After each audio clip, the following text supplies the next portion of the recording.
BAI yang mengikuti turnamen tersebut.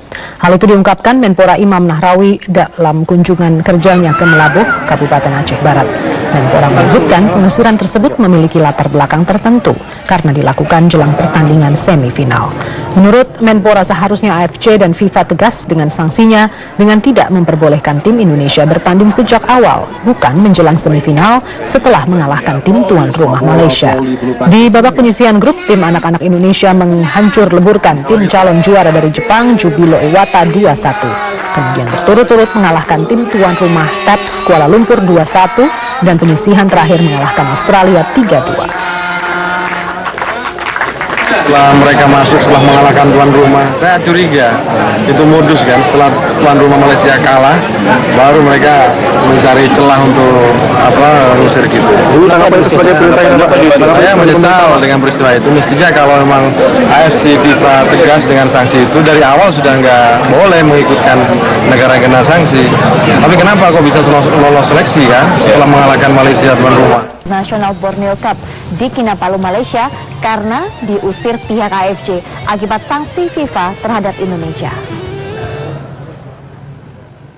Sanksi FIFA kembali memakan korban. Tim muda Indonesia yang gemilang di Borneo Cup dengan mengandaskan Jepang, Australia hingga tuan rumah Malaysia akhirnya menelan pil pahit. Tim sepak bola anak Indonesia atau SPAI gagal tampil di semifinal setelah kena diskualifikasi. Pasukan Iwan Rukmana ini bahkan diusir oleh AFC dan Federasi Sepak Bola Malaysia. AFC dan FAM beralasan Indonesia tidak boleh tampil karena kena sanksi FIFA akibat pembekuan PSSI oleh Menpora. Jika SPAI terus tampil, AFC dan FIFA akan menghentikan Borneo Cup. Keputusan getir dari panitia membuat anak-anak remaja SPAI menangis. Sedih, nggak bisa juara. Malah di hitungannya mah diusir lah hitungannya. Ketua Tim Sepak Bola Anak Indonesia, Dani Septia Iskandar pun mengaku sangat kecewa. Dani bahkan meminta Presiden Jokowi untuk segera menyelesaikan kisruh sepak bola di tanah air. Saya sih pesan buat Pak Presiden, Pak Jokowi, memang berat jadi tugas jadi seorang presiden. Tapi akan lebih baik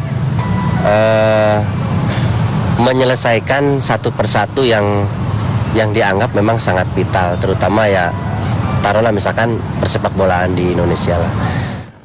Dari Jakarta, Faisal Kreb di Kehendro, TV One mengabarkan. Balapan Formula Renault 3.5 digelar di sirkuit Le Mans, Prancis akhir pekan lalu. Dan untuk mengetahui lebih jauh mengenai sejarah sirkuit Le Mans, terdapat museum yang menjadi salah satu daya tarik pengunjung dari seluruh dunia. Berikut laporannya untuk Anda.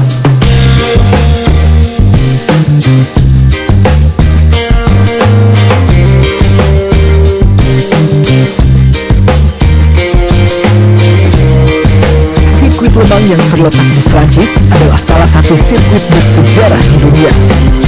Sirkuit itu terkenal karena menggelar kejuaraan balapan ketahanan 24 jam yang telah digelar sejak tahun 1923. Pada tahun 1961, didirikanlah sebuah museum sebagai saksi sejarah balapan Le Mans 24 jam bernama Museum Sirkuit Le Mans 24 jam Glassat. Museum Le Mans adalah museum tertua yang kedua di Prancis. Dengan luas mencapai 5 hektar, museum ini berdiri di depan pintu masuk sirkuit Le Mans. Interior museum direnovasi pada tahun 2009 agar lebih modern dengan menampilkan 120 mobil yang pernah berpartisipasi dalam balapan Le Mans 24 jam sejak tahun 1923. Selain itu, museum ini juga menyajikan berbagai replika mobil, memorabilia, foto, hingga film. Dibagi dalam 6 wilayah, Museum Le Mans membawa pengunjung untuk mengikuti sejarah balapan Le Mans 24 jam, mengenal tim dan pembalap hingga mobil yang mereka gunakan. Gambar perhatian saya di Museum Le Mans ini adalah gambar atau foto ini. Ini adalah gambar yang diambil pertama kali pada tahun 1923 dan saat itu memang diselenggarakan balapan yang pertama di sirkuit Le Mans. Jika Anda lihat lebih dekat lagi, ini adalah mobil nomor 9 buatan Prancis yang dikendarai oleh Chenard dan Walker. Dia saat itu